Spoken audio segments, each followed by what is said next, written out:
I met Lydia about 6 years ago at a mutual friend's cookout. She was standing by the grill with a bright, toothy smile, wearing a blue sundress that fluttered in the summer breeze. When she turned and cracked a joke about how I was burning the hot dogs, I laughed and introduced myself. One simple exchange and a spark ignited between us. We found that we had a similar sense of humor. We both loved trying new restaurants, and we shared a passion for road trips. Everything about her radiated a confidence I found magnetic. That day, I had no idea I'd be proposing to her 5 years later, nor did I know how catastrophically it would all end. At first, Lydia felt like the right person at the right time. She was witty, charming, engaging. Our friends loved it whenever she joined group outings. She'd light up the room with laughter. Soon enough, our dating life blossomed into something deeper. Weekend trips to nearby beaches, late-night takeout runs, and cozy nights where we'd binge-watch old sitcoms became our new normal. I believed I had found a partner I could imagine marrying. Back then, though, I was also blind to some of the problems that would arise. I figured her family might be a little more intense or boisterous than mine. After all, people come from different backgrounds. Yet I didn't grasp how toxic things could get. Lydia's parents, Jack and Donna, lived in a world of their own importance.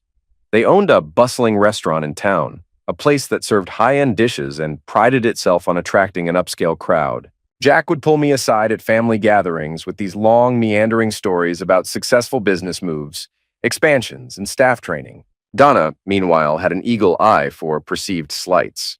If I didn't compliment her outfit the moment I saw her, she'd purse her lips and give me a once-over like I'd committed a felony. Whenever I recall those early interactions, I wish I had called out their behavior sooner, but I chalked it up to them simply being old-fashioned, or maybe protective of their adult daughter. Before diving into the meltdown that happened at the rehearsal dinner, I have to mention my mother, Patricia. If there was a definition of generosity, it was her. She believed in giving more than you took, and she lived by that principle. Mom never hesitated to lend a helping hand to folks in the community who were strapped for cash or simply needed emotional support. She also believed strongly in second chances. When I was a kid, I remember her volunteering at a local shelter, teaching a woman named Carmen how to manage personal finances so she could eventually afford her own small apartment. Mom was that type of person, quietly heroic, never seeking applause, but always in the trenches making a difference. I looked up to her immensely. Over time, after I introduced Lydia to Mom, something felt off. Mom never said, "Oh, I don't like that girl." In fact, she was polite and tried to connect with Lydia. They'd chat about recipes or volunteer opportunities. It was Lydia herself who revealed subtle jabs. She'd make passing comments about how Mom was too eager to be involved, or that she gave unsolicited advice. I'd say something like, "Mom is just trying to help," and Lydia would shrug, "Well, not everyone needs that kind of constant input." I told myself Lydia was adjusting to a new family dynamic. I never imagined it would turn into a bigger wedge down the line. Mom not only helped strangers, she did a lot for Lydia's family too. Jack and Donna's restaurant nearly went under a few years ago due to a combination of poor financial decisions and a downturn. Banks refused to give them any more credit. Mom co-signed a loan to keep them afloat because she believed in small businesses and always wanted to help people who were willing to work hard. Her generosity didn't stop there. When their industrial oven broke, she bought them a new one outright. They never fully reimbursed her. Instead, they treated her gestures like an awkward necessity. "Thanks, I guess," they'd say in passing. Mom never demanded gratitude. She'd simply wave off their mild acknowledgments, say she was happy to help, and move on. When Mom was diagnosed with cancer, I watched her fight fiercely for 3 long years. Throughout that grueling battle, she hardly complained about her own pain. She worried more about whether I was eating well or if I was taking time off work to look after myself. Even in her final stretch, her main concern was me not having regrets after she was gone. That was Patricia in a nutshell, the kind of person who found her purpose in uplifting others. She passed away 2 years ago. For a long time, the world felt emptier, colder. I remember standing in my empty apartment after her funeral, just staring at one of her favorite lamps. I'd inherited it, and its soft yellow glow reminded me painfully of her warm presence. Lydia offered me her shoulder, but her words were often dismissive. "Your mom wouldn't want you moping around the apartment," or "You need to move on." Practical advice, maybe, but they lacked compassion. Even so, I convinced myself she just didn't know how to console someone. As our engagement approached, Lydia became weirder about mentioning Mom. We'd discuss wedding arrangements, and if I made a simple suggestion like, "Mom used to love these flowers. Maybe we can include them in a centerpiece," Lydia's face would tense. She'd say, "This is supposed to be our wedding, not a memorial." It stung, but disagreements happen, so I let it pass. Her parents, though, began intensifying their jabs. Jack would host dinners at his place, and over roasted duck or fancy hors d'oeuvres, he'd say, "Well, Lydia is definitely marrying down. She's used to better circles, but that's the cost of following her heart." Or Donna would laugh, "Be grateful Lydia likes you enough to settle." It wasn't the sort of environment you want to be in, especially when you're on the threshold of joining such a family. Later, Jack and Donna proposed hosting our rehearsal dinner at a Michelin-rated place in town. They claimed it was their wedding gift to us. Looking back, it was more of an ego-driven spectacle.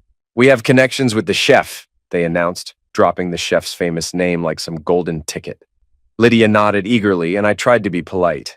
Deep down, I was suspicious, but I decided to let them do what they wanted. After all, it was just a dinner, right? The night of the rehearsal dinner arrived.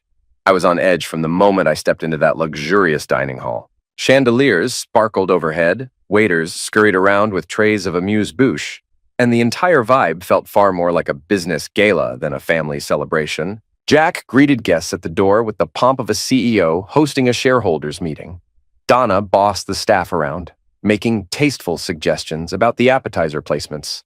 Lydia had her phone out, barely glancing at me as we entered. She told me not to worry, that her parents had everything under control. I tried to push aside my discomfort and focus on my dad and my sister, who'd also arrived. At least I had them on my side. It didn't take me long to realize that out of nearly 60 people in the restaurant, only 5 or 6 were from my family or my circle of close friends. The rest were Lydia's extended family, along with influential friends of Jack and Donna. I leaned toward Lydia and asked, "Why are there so few people from my side?" She shrugged. "You've got a small family, so my parents filled the space. Don't make a big deal out of it." Her tone was apologetic on the surface, but the underlying message was, just accept that it's basically their event. We took our seats. The glassware gleamed under the golden light, each place setting adorned with embroidered napkins that had Lydia and Michael monogrammed.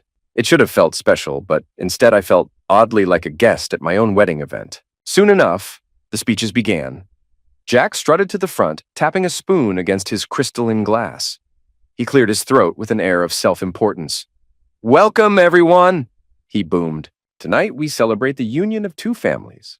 Our lovely Lydia, who has been the star of our household since childhood. And, of course, Michael." He paused like he was used to applause after saying her name. Some of the guests clapped, though a portion just fiddled with their napkins in awkward silence.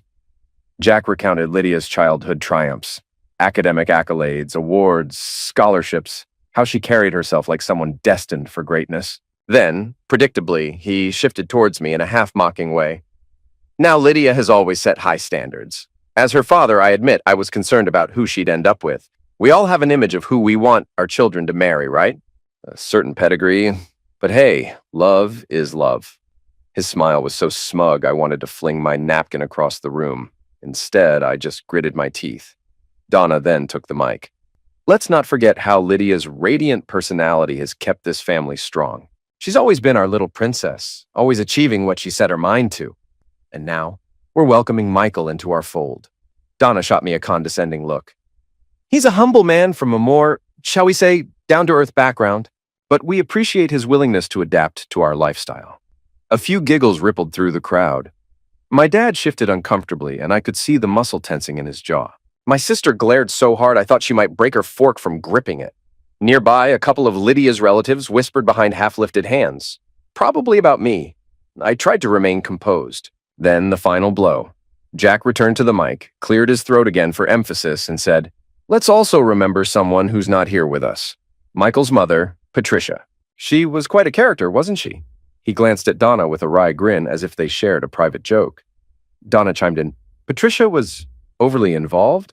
Always stepping in, always having an opinion. But, she meant well, I guess." My stomach clenched. The nerve of these people was beyond belief. Jack continued, "She did help us once or twice with the restaurant when times were tough, but she was one of those unstoppable forces, right? Could never take no for an answer. Let's hope Michael doesn't inherit that meddlesome streak." My hands balled into fists under the table. I glanced at Lydia, expecting her to be mortified. Instead, she wore a stiff, uncomfortable smile. Was I the only one truly outraged? I stood so abruptly my chair screeched against the tile floor. The chatter halted. Every person in that room stared at me. My dad gave me a curt nod, silently encouraging me to speak. Donna's face blanched, and Jack arched an eyebrow as though I were some rebellious teen. I could feel my pulse in my ears. "Are you serious right now?" I said through gritted teeth. My voice felt raw and shaky, but I refused to sit back down. Jack shrugged.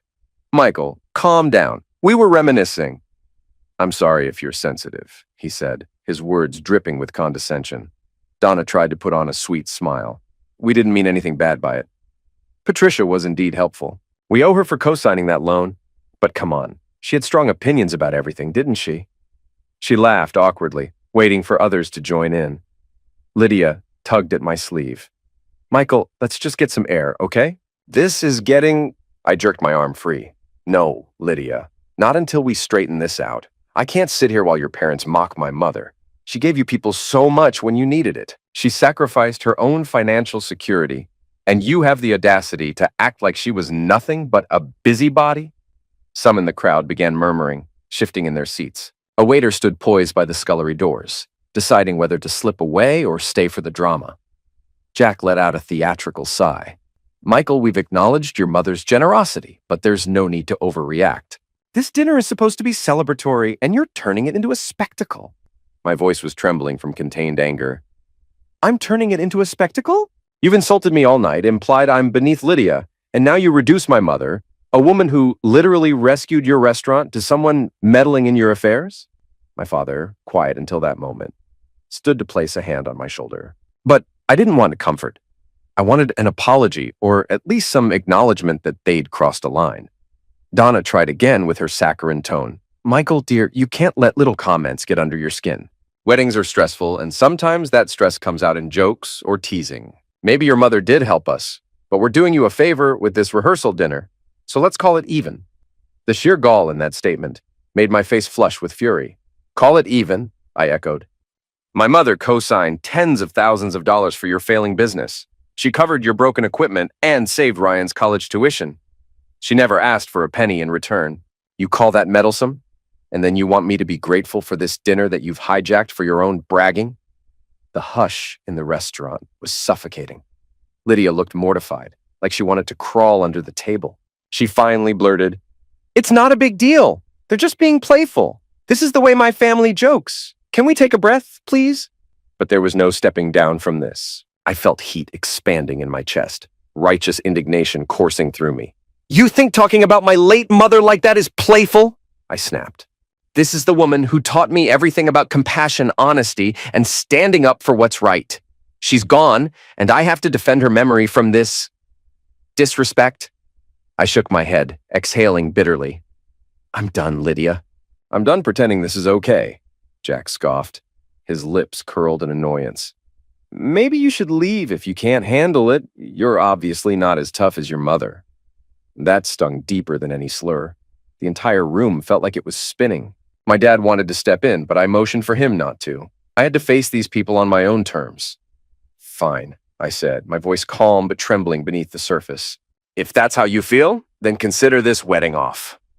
There, I said it, loud enough that half the town probably heard through the walls. Gasps erupted. Someone dropped a fork that clattered against a plate. A woman I'd never met murmured, "Oh my God," under her breath. Lydia's eyes went wide as saucers, her face turning pale. "You can't be serious," Lydia said, tears filling her eyes. "Michael, please, we've planned everything. The venue, the dress, the invitations. My family spent so much money. You can't just walk out like this." I glared at her. "Your family spent a lot of money to show off, not to celebrate our union. They've done nothing but undermine me and ridicule my mother's memory. If you can't see why that's unacceptable, I don't know what else to tell you." People began to whisper furiously. Donna stood up, flustered. "Michael, you're humiliating Lydia in front of everyone. Think of her feelings." I let out a short, humorless laugh. "Her feelings? How about you consider how I feel, how my mom would feel hearing your venomous words?" Lydia looked at me like she hoped I'd snap out of it. Her face was wet with tears, but behind those tears I sensed anger more than sorrow. She marched toward me, raising her voice. So that's it. You're done. You destroy our future because my parents made a few snarky comments. You can't be that fragile. Her words stung. Fragile? No, Lydia. I'm outraged. There's a difference. I tried to calm my trembling hands by clenching them at my sides. My heart thumped so hard against my ribcage that I felt dizzy. I won't start a marriage with this kind of toxicity. She glanced around, noticing the phones and curious eyes pointed our way. In a sudden shift, her cheeks burned red with fury. You selfish jerk, she screamed. After everything I've invested in us, you want to bail at the final hour? Then, to my shock, she raised her hand and slapped me, hard, across the face. The impact made my ears ring, and I stumbled back a step. The room collectively gasped again, the tension skyrocketing to a level I'd never felt. My dad jerked forward, but I held him off with my arm, not wanting a full brawl. Lydia, breathing heavily, looked at me with a mixture of rage and desperation. You want to walk away? Fine, do it. But don't blame me when you realize how alone you really are. She burst into panicked tears, then spun around and stormed out of the restaurant. Instrumental music that had been playing softly through speakers suddenly felt painfully loud as she slammed the door behind her. I stood there with my cheeks stinging, the eyes of the crowd drilling into me. Jack jumped up, shouting after Lydia, "Wait, honey!" But she was already gone. Donna glared at me like I was the villain of the century. She spat through clenched teeth. You turned my daughter into a wreck, you worthless! Don't you dare finish that sentence, I warned, my voice low. Enough damage has been done. I'm leaving. Enjoy your show. With that, I spun on my heel and moved toward the exit, ignoring the stares. I didn't look back to see if the meal resumed or if the guests started milling around in confusion. I just wanted out. Outside, the cool night air felt like a slap of reality.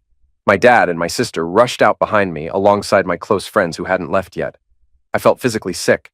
My sister placed a comforting hand on my shoulder. I'm proud of you, she whispered, though tears shone in her eyes. Mom would be proud of you too. That was so disrespectful what they did. You did the right thing. My dad wrapped me in a tight hug. He didn't say much, but the gesture spoke volumes. We headed back to his car, and I took one last glance at the fancy restaurant sign glittering overhead. Part of me wanted to feel relief that I'd escaped a looming trap. Another part of me grieved for the relationship I'd once cherished. But there was no turning back. The next morning, I woke feeling empty. I brewed coffee but didn't drink it. My phone buzzed incessantly with notifications, calls, texts, voicemails, not just from Lydia but from her parents and relatives I'd never known well. When I finally mustered the energy to look, I saw a range of messages from Lydia, furious rants, tearful pleas, half apologies that felt hollow. She'd type lines like, I'm sorry for last night, but you provoked me. Or, we can still fix this if you just talk to me. Don't throw it away. Over and over, her messages piled up. Then came texts from Jack, threats disguised as warnings. You'd better think long and hard about humiliating my daughter. Or, if you think your stunt will ruin our reputation, you have another thing coming. Another from Donna read like a guilt trip. You broke Lydia's heart. She can't stop crying. You're cruel and ungrateful. Some of Lydia's cousins chimed in, aligning with their aunt and uncle, criticizing me for publicly embarrassing Lydia. My phone felt toxic in my hand. I shut it off, wanting no part in that avalanche of negativity. Nonetheless, Lydia escalated. She showed up at my apartment building. I can't say I was surprised. Her frantic texts had promised as much. Around midday, the intercom buzzed while I was half dozing on the couch, emotionally drained. Her voice crackled through. Michael, let me up. I just need to talk. I nearly ignored it. But I felt maybe I owed her a final conversation, at least for the sake of closure. When I opened my door, Lydia stood in the hallway clutching a tissue, her eyes puffy and red. She wore the same outfit as last night, a sleek cocktail dress now wrinkled from hours of crying or from tossing on her bed. She looked exhausted. Michael, she started softly, stepping forward. I never wanted things to get so ugly. My parents were it was them trying to be funny. I know it sounds insane, but they didn't mean to offend your mother. I held my arms at my sides, remains of anger and betrayal swirling inside me. Don't lie to me, Lydia. They weren't joking when they mocked my mom. They'd been insulting me and her for months, and you did nothing. I gestured for her not to come too close. You laughed along. She sniffled, tears forming again. I was scared to speak up against them, okay? You don't know what it's like growing up with Jack and Donna. Everything has to be about their image. They bully me if I don't go along. It might not look like it, but they had me cornered. I met her eyes. I felt a trace of sympathy flicker. But the memory of her slapping me in front of dozens of people outweighed it. I get that they're controlling, I said quietly, but you're not a kid anymore. I needed you to stand up for me, for my mother's memory. If you truly loved and respected me, you wouldn't have let them degrade me or her like that. And you sure as hell wouldn't have slapped me. She shook her head, stumbling over her words. That was out of line, I know. I was so upset and felt so betrayed that you'd end everything on the spot. I lost it. For a moment, we lingered in silence, the heavy air swirling with unspoken regrets. Then I stepped aside, signaling that she could come in if she wanted. Inside, the living room was still dotted with half-opened wedding catalogs, budget spreadsheets, and seating charts. The remnants of what once was a hopeful future arrayed across my coffee table. She saw them and let out a broken sob. We invested so much, Michael. We have deposits on the venue, the caterer, invitations. My parents are furious about wasting all that money. I scoffed. Of course they are. They don't care about the fact that their daughter and her fiancé were supposed to show love and respect to each other. They just care that people might gossip about how the engagement imploded. And you're parroting them, saying it's all a waste. She tried to wipe new tears from her eyes, but they kept flowing. Don't you still love me? She whispered, voice trembling. We can find a way to fix things. Maybe therapy. Maybe a smaller wedding where we call the shots. I sighed deeply, looking at her. Therapy won't undo the fact that your parents feel free to insult me and my dead mother.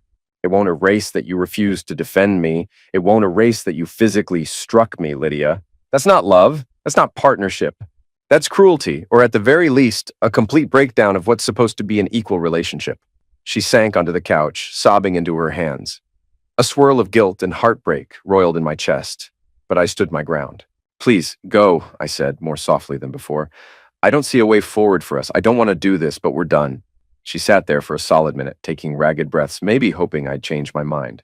Finally, she rose, shaky on her feet. Michael, she said, tears streaming, I'm never going to forgive you for this. You'll regret humiliating me, humiliating my parents. I swear to God, you'll see. Then she bolted out the door, slamming it behind her. I locked it, leaning my forehead against the cool wood. Despite everything, a wave of sorrow hit me. I stayed there, trying to catch my breath. Then I heard her footsteps fade down the hallway. I thought I was done with her. I was wrong. In the days that followed, my phone wouldn't stop buzzing. Even though I'd blocked Lydia's number, she sent me text messages and voicemails from new burner accounts. Some were apologetic, but many were threatening. How could you do this? You're a coward. You ruined my life. I'll never let this go. At times, she'd slip back into pleas. I'm so alone. It's your fault. Fix this.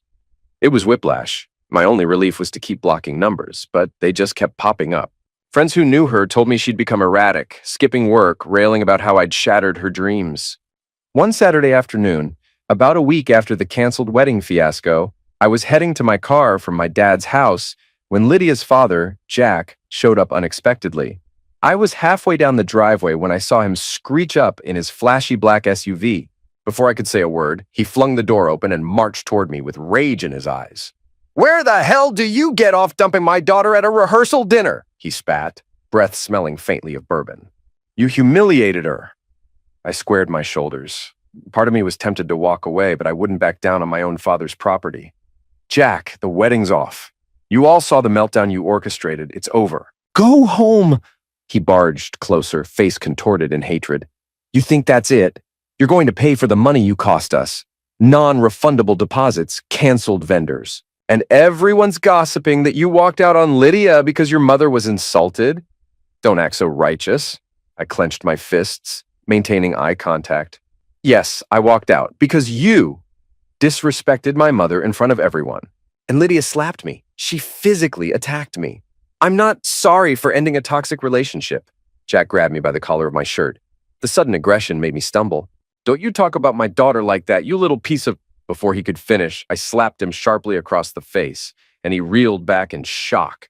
His hand flew to his cheek as he lost balance, hitting the pavement hard. My father, noticing the scuffle from the window, ran out.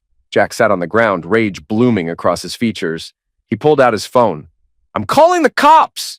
He roared, half coughing from the impact. You just assaulted me! I took a step back, feeling my blood pulsing in my ears. You put your hands on me first. It was self-defense. He spat onto the ground, punching digits into his phone. My dad raced to my side, putting himself between us. I heard Jack on the line calling 911. "There's been an assault! I need police at Oakwood Drive, now!" He gave them the address while glaring at me. My heart hammered. This day had escalated fast, but I refused to cower. Once he hung up, he pointed a trembling finger at me. "You're finished, Michael. I'll make sure of it." I turned to my dad. "Grab your phone, call our lawyer. Let's handle this properly."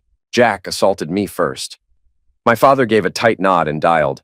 We waited in tense silence while Jack refused to get up, acting the wounded victim with an exaggerated moan.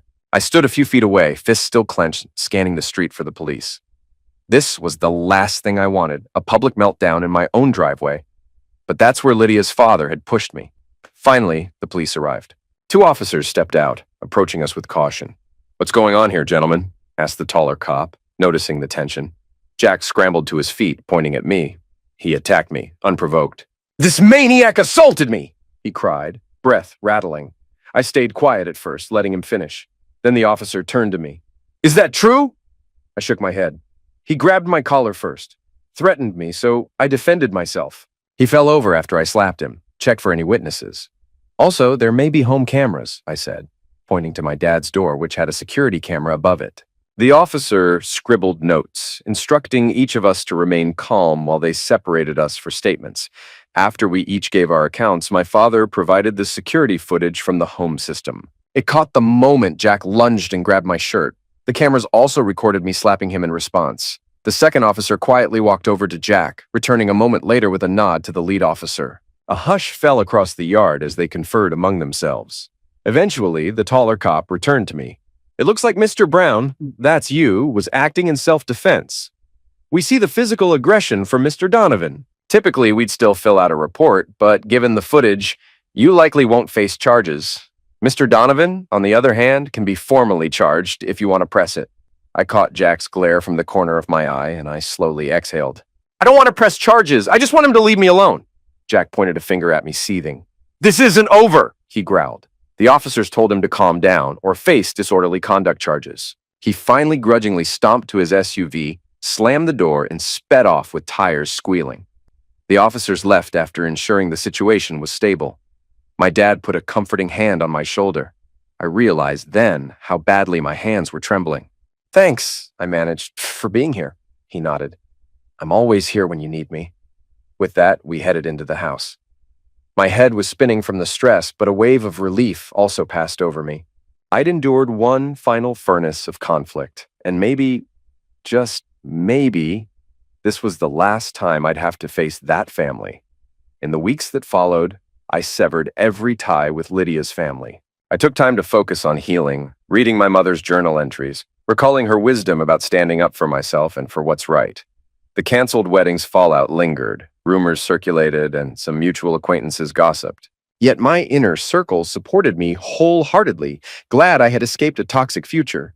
Jack's threat boiled down to empty words. With the security footage and enough support, I no longer feared him. Lydia's texts eventually stopped. In time, I found peace, honoring my mother's legacy by living my life with free, unburdened integrity.